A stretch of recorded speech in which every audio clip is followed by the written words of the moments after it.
Hello students, in this video we are going to study about effects of disaster. Now we have already studied that what is hazard, what is disaster. So whenever a destruction or there is a threat created, then we call it as hazard. But if the same threat or destruction is created along with the loss of life, loss of properties and loss of human settlements, then it turns into a disaster. So there is a difference between hazard and disaster. Both of them are dangerous, they threaten the humans, but the difference is only that in hazard you don't have the loss of life or you don't have the destruction of public properties or human properties. But in the case of disaster, there is a loss of life, there is a loss of properties, and there is an impact of disaster for a longer period of time. So let us see some of the effects of disaster. So disasters are definitely going to cause the death. The death will be as per the intensity of the disaster. If the intensity is high, then definitely the number of deaths will be more. If the intensity of the disaster is less, then definitely the number of death will be less, but the injured people can be more. So wherever a disaster is there you can see there is the death, there is an injury, there is an illness, and there is a disability. So illness will come in the case of biological disaster, which is caused because of locust, which is caused because of viruses, living organisms, animals. So the illness can be occurred highly in such type of disaster. After that, you have damage, loss of essential life support services. Definitely, if a disaster occurs, you can see there is a loss of human settlements, the houses which they live, the road where they travel, the electricity is totally destroyed, the water resources or the water transportation system is totally destroyed. So such type of essentials which are very much necessary for the life support, they work as a backbone of human life. So such type of essentials are totally damaged and lost. Losses and damage of facilities, services and infrastructure. So definitely the infrastructure of the roads, the medical and health facilities will be destroyed on a large amount. Displacement of population. If on a certain place there is a disaster, occurrence of a disaster, you can see that there is no settlement in that place for a longer duration of time. The people has to be shifted to some other place for their better lifestyle. So you can see that there is a displacement of population.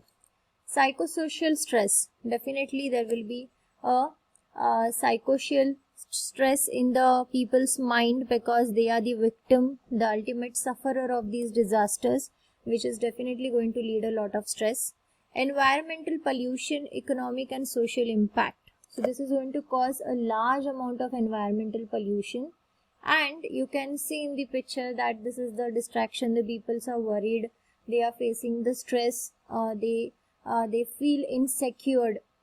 Okay, so these are all the effects of disaster. Now, effects of disasters are because disasters can bring a lot of long-term effects. Your effects are not for shorter period of time, but they are for a longer period of time. Basically, the effects of disasters are divided into three types, like primary effects, secondary effects and tertiary effects.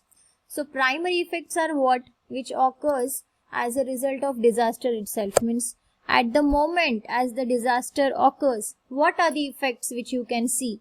So those effects are the primary effects, very first effects. For example, damage during the flood or collapse of building during an earthquake. So this is an example of primary effect. The first resultant or destruction of the disaster is called as primary effect. Next is secondary effects occurs because of primary effects has caused them. So for example, fire ignited, disruption of electrical power, water services as a result of earthquake. So once the earthquake occurs, after that you can see that the roads, they get broken down, the electricity power supply gets broken down. So these are the secondary effects which are caused by the primary effect, that is your earthquake. And now the next is tertiary effect, which is a long-term effect. Okay, it relies for various months or years too. So these types of long-term effects which are caused because of primary and secondary effects are called as tertiary effect. Now they include the things like loss of homes, permanent change in the position of river channel, adverse effect on tourism in an affected area due to an earthquake. So you can see that whenever an earthquake occurs, your house gets totally destructed in that place. The victim suffers a lot. They have to change their home permanently and they have to settle to some other place. And you can see that if there is a flood to some river, the river channel also changes its position. If there is a natural calamity at some tourist point, then you know that the people, they will avoid visiting to such spots. So these are some of the effects, the tertiary effects. So these are going to last for longer period of time, not for the shorter period of time. So like that, the disasters are divided into primary effect, secondary and tertiary. So primary are the very first effect. Whenever the disaster comes or occurs, the immediate effect is called as primary effect. Secondary is what? Secondary effect is caused because of primary effect, and the tertiary is the long-term impact. So what are the long-term changes which occurs after disaster are the tertiary effects. Now we'll see some of the structural and non-structural measures. Now structural measures are those which includes the physical constructions to reduce or avoid the possible impacts of hazard. It is achieved by or the application of engineering or technology. So basically it is a physical type of constructions.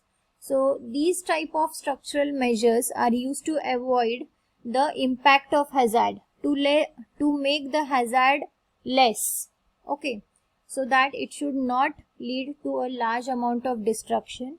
So such type of things are called as structural measures. Okay, now if a contractor knows that this is a roadway or this is a pool which is going to be collapsed after 2 years because it is getting weakened day by day, so before something happens, you can construct a supporter rod or a supporter pillar to that pool. So such type of measure is called as structural measure. By doing this, you can definitely avoid a hazard which may lead to a disaster. Next is non-structural measure. Now in this case, you don't have any type of physical construction. So non-structural means what? There is no any type of physical construction or physical activity in this. But in this, the awareness is spread with the help of knowledge, practice or agreement to reduce the disaster risk and impact. Now how this can be done? This can be done by educating the people, educating the children that when earthquake occurs, what you should do. When the thunderstorm is going on at your place, what type of precautions you should take. So such type of things leads to the public awareness. You can train the people, you can educate the people that if there is a fire breakout, how you can use the emergency services. So such type of training should be given to the people, and that comes into non-structural measures, which is a non-physical construction is not allowed in it. There are some more points in mitigation like structural and non-structural. Now structural efforts include construction of river embankment, strengthening existing buildings, etc. Whereas non-structural efforts include areas like training and disaster management, regulating land use, public education. These measures involve all the possible steps to reduce the losses. For example, use of satellite in forecasting floods and cyclones can be and help in knowing the timing of the of their landfall. People can be evacuated from the vulnerable areas. In the case of Cyclone Fani, effective mitigation efforts have helped to bring down the number of deaths. Mitigation lessens the financial impact of disaster on government agencies. So basically, mitigation is a step which is done after preparedness in the case of disaster management cycle. The structural and non-structural measures are basically used in the case of mitigation. So in the case of structural, you have a physical constructions like strengthening of the river bank so that the flood should not occur.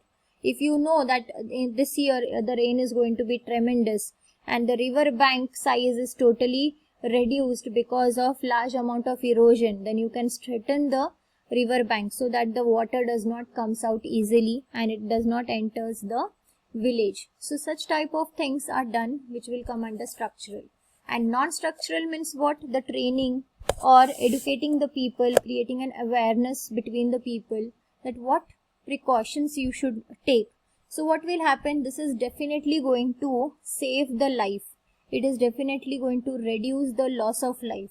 So these are the strategies which are basically used in the case of evacuation to the people of vulnerable areas where the disasters are occurring. So such places the structural and non-structural measures are taken. Now there is an example of Cyclone Fani. So because of mitigation or because of awareness between the people, the number of death is getting reduced. Okay, because of that you can save lot of life. So mitigation is what?